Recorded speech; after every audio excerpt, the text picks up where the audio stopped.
Throne and Liberty Lucent is the most important currency inside of the game because that's how you level up your gear, buy gear, trade your heroics, earn progression, make your character stronger. But Lucent is very hard to get if you're not a whale. I've been a free to play since start of the game. I made a lot of Lucent inside of this game, and in this video I'm going to be explaining to you guys the best tips and tricks that you guys can use to make as much Lucent as possible. I know a lot of you guys are struggling making Lucent, so hopefully this video will kind of give you guys an explanation of what to focus on and what not to. If you have any questions, you guys can tune into my stream. I stream every day on YouTube and Twitch, so make sure you guys check out and ask me anything you want. I am a veteran, so I know a lot of stuff about the game, so definitely ask me, but let's just jump into the video. Now I want to start with my auction house history. Right here I am on my main.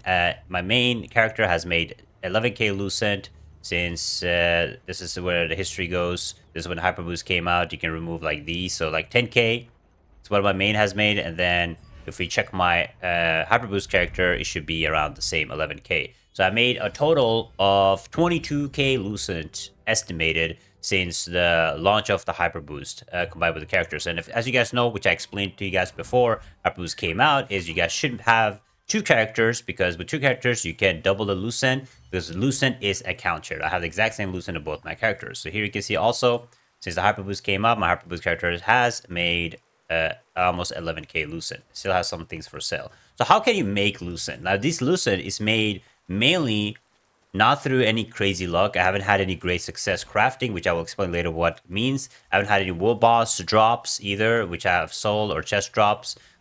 So most of this is earned through just grinding gear. I haven't done anything unique like fishing or cooking. I will explain how you guys can do that too.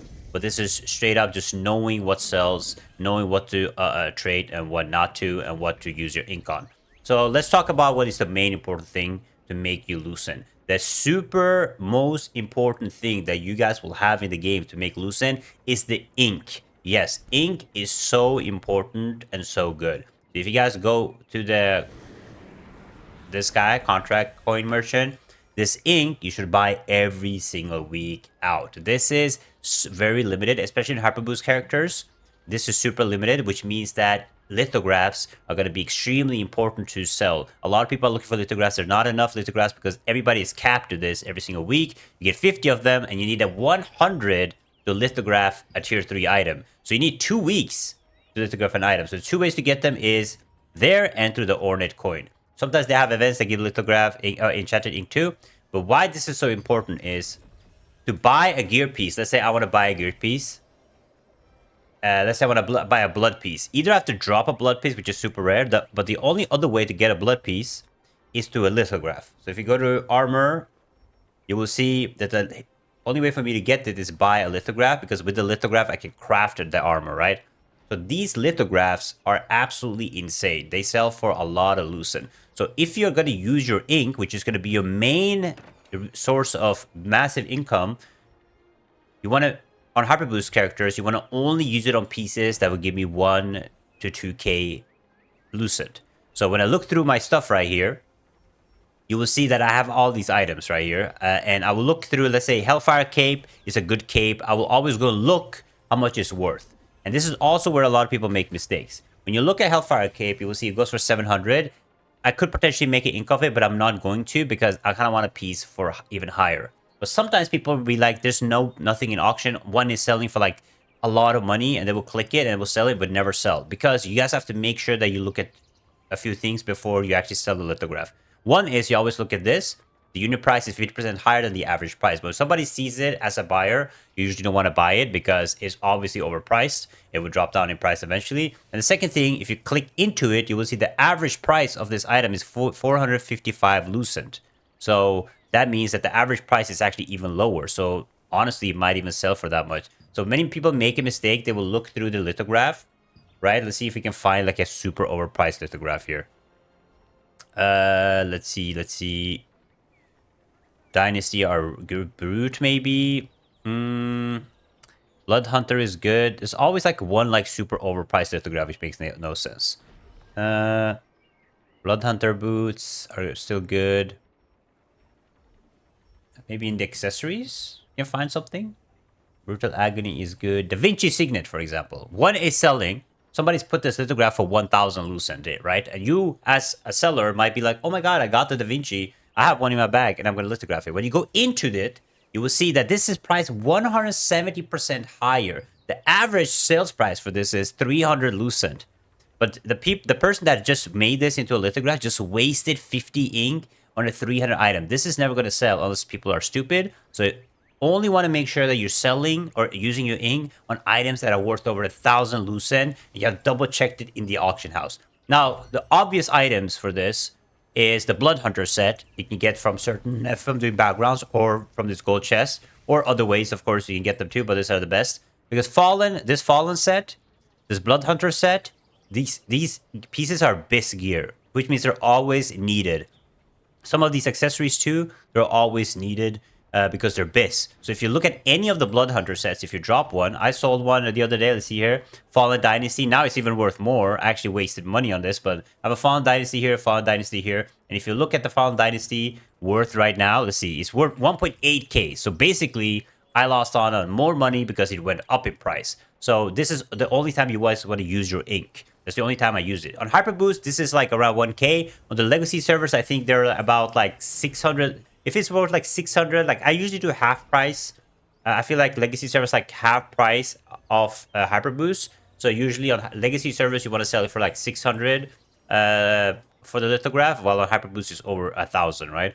So that is your ink. Super rare, super important. You need 400 inks every time you need to craft lithograph something. So be very smart with how you use or what you use for your ink. Next up is extract stones. That's going to be your second most money maker, which is going to be these. You can buy 420. You should do this every single week. You can get them from certain other items and places too. But you can also get it from Ornate Coin Shop, right here. Now you should buy them because this is your second money maker. It's how I made most of my money, right? You can see here, right here, I have sold this extract right here for $2.99. I sold this extract for 300. I sold this heroic extract we're going to talk about for 3k. That's a massive. But I sold this extract for 300. You know, you can see like this is where I make most of my money, or where you should make most of your money. And the same thing goes for this. On Hyperboost servers, you want to aim for somewhere between 300 Lucent. Because 300 Lucent right here is where the sweet spot is for extraction stones. This might drop the more we get into the game. It will go down to like 250 and then 200. But like 350, around 300 Lucent is a good way. And that's when you should use the extract stones. If you have a bunch of them, you can go for like 250, but try to aim for like 300, which is a sweet spot in my opinion, for extractions. And there's obvious certain things that are worth more, which are which a lot of people didn't know, but I can show you guys. But look at this. If you have an earring right here, and you look on the trait list, it's an easy way to check. Some traits are always worth more, and usually those traits are the ones with lower percent chance. There's reason you guys keep getting max mana or mana regen on earrings when you drop it, is because when you drop the items, you have a 40% chance to get max mana, 40% to get mana regen, and 3% chance to get these, right? Now, let's bet which are worth more in the auction house, right? My max mana ain't worth nothing, but if you look on earrings of the Winged Tyrant, let's look it up, or the extract, Tyrant earrings. You will see max mana, these that drop easily are not worth nothing, while these other ones are worth way more, right? This is just an example, but for certain gear pieces, always going to be traits that are rarer and are better. But those easy ones are attack speed, cooldown speed, buff duration, heavy attack, sometimes melee endurance. But you do the same thing like I showed you guys. You will go to a piece, you will check it out. You will check, for example, you have this extract, and you'll see, oh my god, this one, which is a really bad helmet, its trait goes for 185. That is pretty good. So this is what I always tell people to do. Sometimes there's no traits at all of that armor piece, and it's actually worth nothing. Let's see Dynasty. For example, Dynasty. This Dynasty Fallen Dynasty plate armor, there's no traits here, right? You guys can see this. So what the problem here is, somebody will put the melee evasion up for like a 1,000, right? And then you will be like, oh my god, this is worth a lot. But melee evasion is not worth that much on that Fallen Dynasty plate, because it is probably built around more endurance builds than evasion builds. So this will be a scam if you try to buy it, right? So this is why it's super important when you're buying, guys, is always look. And what you can also do is when you click on the extract and there's nothing in here, you can hover over and you can see that the last trade price for this was between 300 and 490 Lucent. You can see it right there on the last traded price for the melee evasion. You can check the max health. It's higher, of course, because max health is better. Debuff duration, you can see 300 790. So you can see, even when they're not there, what the average price of it is. So always look out for this. Don't fall into the trap. I know a lot of people are extracting stuff and they're never selling, and they're like, yo, auction house is dead, I can't sell anything, because you guys are selling the wrong trades. You have to remember, it's supply and demand. Most people are going to get buff duration. Most people on this armor are going to get max health, and then either melee endurance or range endurance, depending on how they're building, right? So you have to look for those trades. Nobody's going to build max mana. Nobody's probably going to build evasion on this. So always look for the trades that are actually worth it. So again, 2 to 300, 350 Lucent on the extracts, and on the legacy servers, I would go for like 200. If you can get 200 on the legacy, you can get a lot of Lucent. So that is like the main base gear that you can sell every time. And the way to get this gear, you guys should always, every single week, if you guys can, buy out the Battlegrounds. Even though you guys don't enjoy Battlegrounds or whatever, I will highly advise you guys to buy out the triple Battlegrounds chest, because the Battleground chest is super OP, guys. Like, honestly, like, look at this thing. You buy this chest out. I'm going to buy one right here because I have the currency. You have 3 times a week, and this has chance to have the Fallen and the Blood set in it. Look at this. We have a chance. Either we get these pieces, which are really good, or we get these pieces. We can get both. And then Blood Hunter, if we have a 40% chance that we drop a Blood Hunter piece, we can make insane amount of money. So let's see. Boom. Fallen Dynasty and Ring of Oathborn. Honestly, this can be a good trade. So what I will do here, I was going, check the max health, Oathborn Ring. Sometimes you have to check literally the ring, because the ring trade might be worth more because it's a rare ring. So you don't always want to check like the price. So here we take max health, 230 Lucent. It's not bad. It's not bad, but there's 5 of them selling, so it might not sell. Fallen Dynasty leg plates. Let's see if they're worth anything. I would want a blood piece, of course, because blood piece are the best. Fallen Dynasty, what was it? Legs? 840 Lucent is not bad, but no, this was Fallen Dynasty. Was it Fallen Dynasty I got? Yeah, that's pretty good. At 1000 Lucent. So this is basically how you keep checking if it's worth it or not, right? And then you can do the co-op. People do the T6 farm. Later on, you can do the legacy servers, but T6 farm has a 5% chance to drop these chests. They also include all of these items. But that is the gear stuff. And every week, you should also do the raid. I talked about the raid already. Inside the raid, defeating Calanthea, you're guaranteed a heroic piece. If you get lucky on the trades, you can make this amount of Lucent, 3k. If you get unlucky, you can make this amount of Lucent. So this, if you get lucky on a good stat, you can make insane amount of money. And if you get super lucky, you have a 5% chance to drop this item with a heroic 5% chance. So if you drop a piece of weapon, you're lucky. But if you drop a heroic trait on it, which is these traits right here, then you can make insane amount of Lucent. So always sell it. It's my opinion. If you guys are free to play, sell it.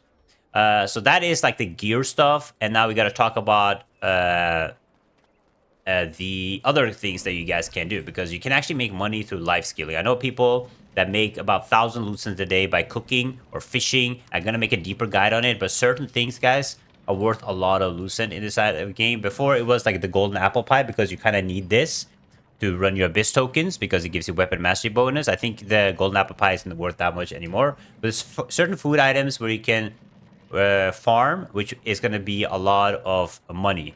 The golden apple pie right now is going for 6. That's not pretty good. But when you fish, you also have a chance to drop shards. Yes.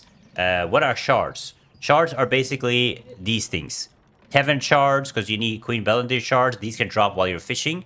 And if you're getting a lot of pouches and stuff, you can make a lot of Lucent by just fishing, because you need the Tevin fragments to craft your Tevin weapon. So fishing is a really good way if you know what you're cooking. There's certain things in the Red Fog Forest. I made a video ages ago on this, but you guys can check it out to make. There's certain food that drops there that can make you a lot of money. That's foodie and cooking, really good. And I think even housing, by selling furniture and getting lucky, you can sell certain furniture. Let me see. Is there any furniture here? Somebody told me that if you sell like the materials or something. I'm not quite sure about the furniture thing, but furniture is also a way to go, basically. Housing, here we go. If you get lucky, you craft furniture, you have a chance to also make money by just farming and making furniture. So many other ways to also make money, but those are like the main ways I use it. And now we're going to talk about great success. Great success, for people that don't know, is when you hit a great success on a craft. Let's say I want to get a Blood Hunter legs. I have the Blood Hunter. Let's say I want to get Blood Hunter. We want to get the lithograph for it because, as you guys can see, we want to get the Blood Hunter hood. Okay, let's say I want the Blood Hunter hood. So I'm going to buy this lithograph. And when I craft the lithograph right here, I will go in here. I will go to Blood Hunter. Let's see if we can find it here. I will buy the lithograph. And when I craft it, guys, you have something called Great Success Chance. When you hit the Great Success, you can actually sell the hood. So I bought the hood for 1,700. I used these materials, right? But if you hit the Great Success, watch this. If you hit, this is the one I bought it for, $799, but it's selling for 2006, 2007, the actual hood. Because here you can actually straight up buy the hood, and this is the cheapest trade. If you get lucky and you drop like cooldown speed, you can probably sell it for 5k. So some people actually, what they want to wear, Blood Hunter, they will actually buy it, and if they hit the Great Success, they will resell it and earn a shit ton of Lucent. And some of the whales will just straight up buy it instead of trying to gamble themselves because they want to save materials on conversion stones and stuff. So this is also a great way when you drop certain items, when you collect, for example, Arc Boss fragments, right? Let's say you want to craft Tevent Warblade. You have 180 fragments. You just bought 180 fragments for cheap, and then you hit the Great Success. You can actually sell the straight up Tevent Arc Boss weapon right here. I don't know if anything is selling right now, but this is basically how you can straight up just sell the item. So many ways to make money in this game. You also have boss chests. If you compete during the boss chest, as you ascended Chernobog, you go do Chernobog right now. You have a chance to get this chest, Conquest chest, and inside the Conquest chest, you have a small chance to get equipment chest with the belt and the Venetic Scholar rings. Those you can sell. When you get the weapon, you can't sell the weapon. You can sell the trade for it. But these ones you can sell straight up with lithos. So there's many ways for you guys to make money. Same with Nebula accessories, but those are the main things to look out for. If you guys lock in, you use your ink properly, you guys should be able to make at least 3k, like minimum 3k a week. Like there's no reason why nobody shouldn't be able to make 3k, especially on our Hyperboost servers. Hyperboost economy is crazy. You get lucky on heroics. You can get lucky. The ink, you don't even have to get lucky. You just have to play every day and hopefully get one of the juicy items, a Blood Hunter or Fallen Piece, and you can sell it for 1,000. If you get lucky in the heroic raids, you can make anywhere from 1k to 5k Lucent, depending on the trade, even more. Selling certain trades should make you 1k a week. So definitely a lot of ways for you guys to make Lucent inside of the game. If you guys have any questions, check out my streams. I stream every single day. Make sure you tune in and check out the series right here. And I'll see you guys next time. Bye-bye.